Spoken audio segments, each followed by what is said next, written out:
Hello everyone, की for learning में आपका स्वागत है। और इस वीडियो में जो हम क्वेश्चन सॉल्व करें वो है class 8 exercise number 11.3 question number 10। The question is a company packages it's milk powder in cylindrical container whose base has a diameter 14 centimeter and height 20 centimeter. Company places a label around the surface of the container. If the label is placed 2 centimeter from top and bottom, what is the area of the label? तो question में कहा है कि एक company अपने milk powder को pack करती है एक सिलेंड्रिकल कंटेनर में उसने पैकिंग करवाई है। ये जो सिलेंड्रिकल कंटेनर है उसका डायमीटर 14 सेंटीमीटर है और उसकी हाइट 20 सेंटीमीटर है। इसके चारों तरफ इसके अराउंड एक लेबल भी लगाया हुआ है। वो जो लेबल है वो 2 सेंटीमीटर ऊपर से छूटा हुआ है, 2 सेंटीमीटर नीचे से छोड़ करके लगाया, उसके अराउंड लगाया है। तो 2 सेंटीमीटर ऊपर 2 सेंटीमीटर नीचे से छोड़ दिया गया। तो हमें बताना है कि ये जो लेबल है उसका एरिया कितना होगा। ठीक है, अगर हम फिगर से समझें तो मान लीजिए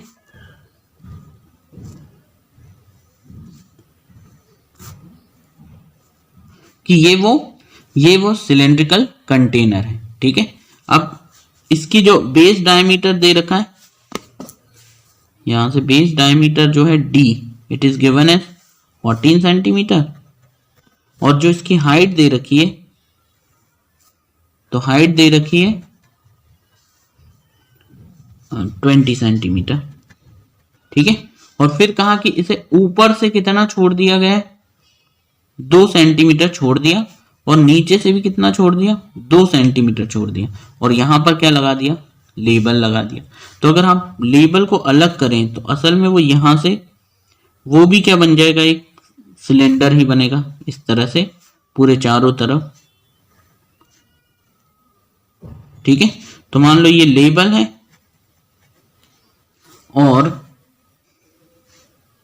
क्योंकि ये भी क्या है, सिलेंड्रिकल ही है, तो इसके नीचे का जो बेस डायमीटर है, मतलब इसका सर्कुलर एंड जो है वो इसी तरह का होगा, तो इसका डायमीटर भी कितना होगा, 14 सेंटीमीटर ही होगा।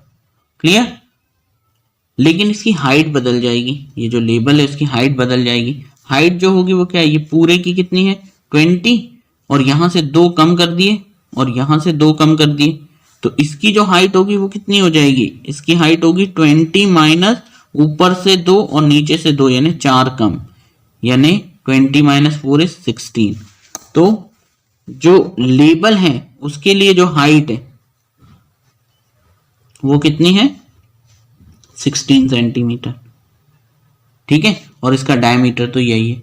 और देखिए ये जो है ये क्या है, कर्व सरफेस एरिया ही बना रहा है। जो लेबल है वो तो कर्व सरफेस पर ही है ना, इसके कर्व सरफेस पर, तो इसका मतलब हमें सिर्फ curve surface area of this label निकाल लेना है जो हमने अलग से बनाया है, वो हमारा आंसर आ जाएगा। ठीक है, तो सॉल्यूशन में देखिए अब इसे भूल जाएंगे हम, इसी को याद रखेंगे। इन सिलेंड्रिकल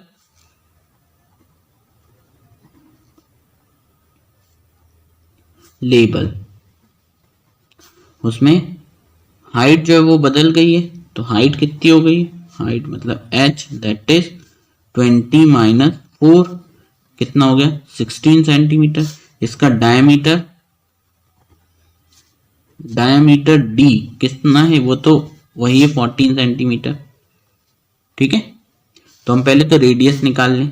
तो रेडियस कितनी हो जाती है, radius is r that is d upon 2, तो 14 अपॉन 2 और ये 7 सेंटीमीटर। ठीक है, तो इसकी रेडियस भी आ गई d से, यहां से हमारी रेडियस आ गई कितनी, 7 सेंटीमीटर।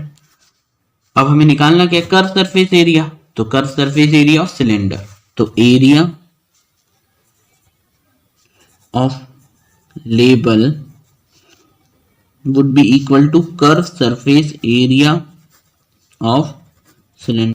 तो ये कर्व सरफेस एरिया के मतलब सिलेंडर के कर्व सरफेस एरिया के बराबर ही होगा, जो किसके बराबर है, 2 पाई r और h वैल्यूज रख दो। 2 इंटू पाई की value 22 upon 7 into r, radius कितनी आई हमारी 7 इंटू h, हाइट कितनी है, हाइट अब इसकी हो गई है 16 सेंटीमीटर। तो 16 और इस सेंटीमीटर में सेंटीमीटर स्क्वायर, ठीक है। 7 से 7 कैंसिल, तो finally 2 into 22 into 16 centimetre square, जिसे मल्टीप्लाई करेंगे तो ये हो जाता है 704 सेंटीमीटर स्क्वायर। तो जो लेबल का एरिया है वो है 704 सेंटीमीटर स्क्वायर। तो यही हमारा क्या है, यही हमारा आंसर है। तो होपफुली आपको ये समझ आया होगा। Thank you very much for watching.